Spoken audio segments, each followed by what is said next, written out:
Today I'm wearing my anti-bullying hat because the Washington Redskins are under attack. The worst bullies of all are the professional crybaby bullies who are constantly attacking Americans just for being American.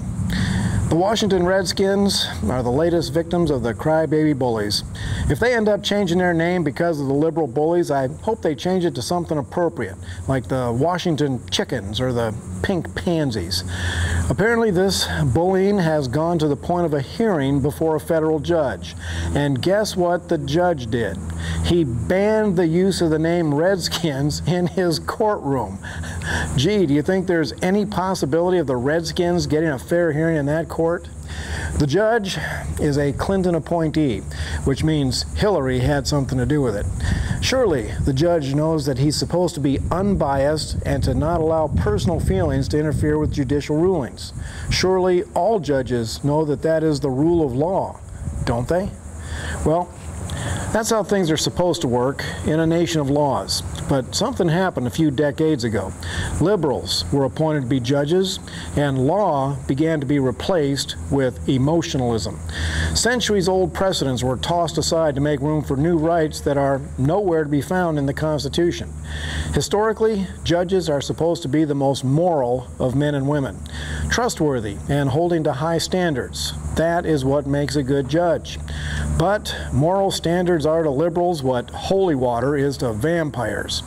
When the liberals were allowed to wear the black robes, pushing the liberal agenda became more important than the rule of law. Activist judges began using their gavel to force Americans to bow down to immorality and pettiness. One of the most notorious cases was Judge Vaughn Walker of California. After the people of California voted to ban homosexual marriage in their state, Walker, himself a San Francisco homosexual, banged his gavel and declared that the people had voted wrong. So much for free elections. Today, the Obama administration is packing the benches with activist judges, many of whom are openly homosexual, just in time for the massive push against morality in America. The stage is being set for left-wing bullies to launch a storm of lawsuits against people of faith. Is there any chance the Christians will get a fair hearing in the courtroom of a homosexual judge?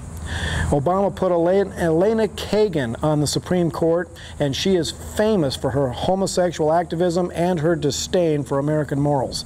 As Dean of Harvard Law School, she hired an ACLU lawyer to teach sexual perversion law so filthy that I can't even mention it here. Kagan has never had a single day's experience as a judge, but Obama chose her for the Supreme Court? Why? Oh, I think we'll find out when Christian churches who are being persecuted go to the Supreme Court for justice. Bullying is alive and well in the USA. It's a standard practice of the left, and people who take a stand against immoral policies and corrupt politics will be targeted. Meanwhile, I'm going to wear my anti-bullying hat because I believe in freedom, and I've stood up against bullies all my life. It may be the death of me if liberals have their way, but I'd rather be murdered for standing against evil than to live the life of a coward, silently watching evil overtake my country. This is Wild Bill for America. Thank you to those who have donated to help get my videos to more people. Thanks for watching, and America bless God again.